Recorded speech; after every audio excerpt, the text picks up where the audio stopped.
Every day where the little engines work, the crisp air is suddenly filled with a familiar noise. The lakes and mountains have many visitors, and Harold the helicopter flies the sky, making sure that no one is in trouble. All present and correct. Time to return to base. Then Harold noticed something. A sturdy diesel was coming round the mountain. Harold flew lower for a closer inspection. I'm Harold. Who are you? I'm Rusty, replied the diesel. Don't recall seeing you before. What brings you this way? Sir Topham Hatt sent me to help the other engines, huffed Rusty. This was no time for a chat with a helicopter. Well done. Cheers, and keep up the good work. Cheeky chopper, muttered Rusty. Not long now, encouraged the driver. We'll soon be at the top station. Peter, Sam, and Sir Handel were glad to see Rusty. Even so, Sir Handel wouldn't stop grumbling. The cars didn't like Sir Handel and wanted to play tricks on him.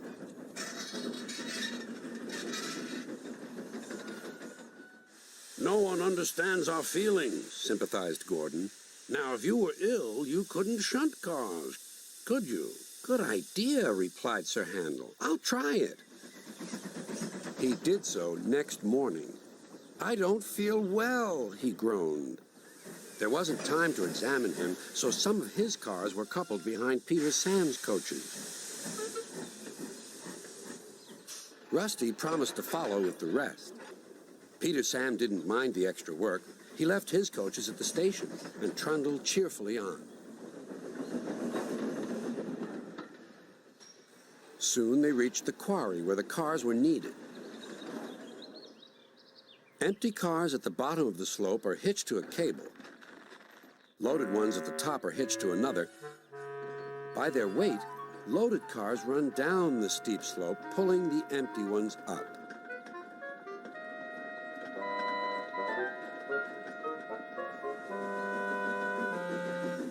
Peter Sam duly waited at the bottom of the slope for the loaded cars. He never bumped cars unless they misbehaved.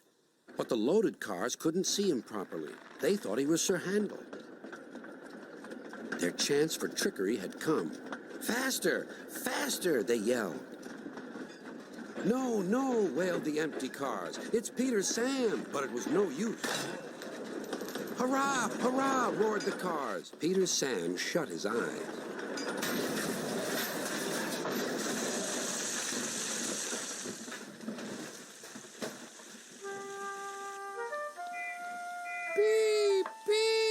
Wailed Peter Sam.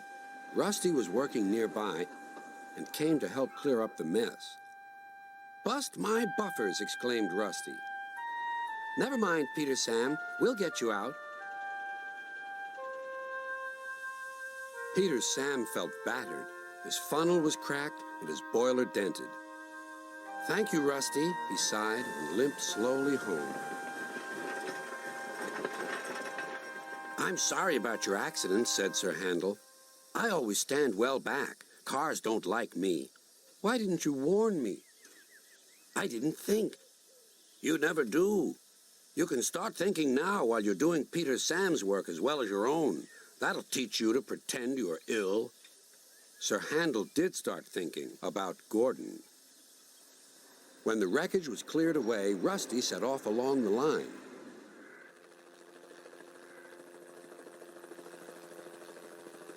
Splendid to see you again, whizzed Harold. I'm completing my evening's lookabout.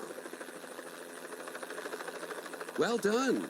Cheers, and keep up the good work. And the little diesel purred back home.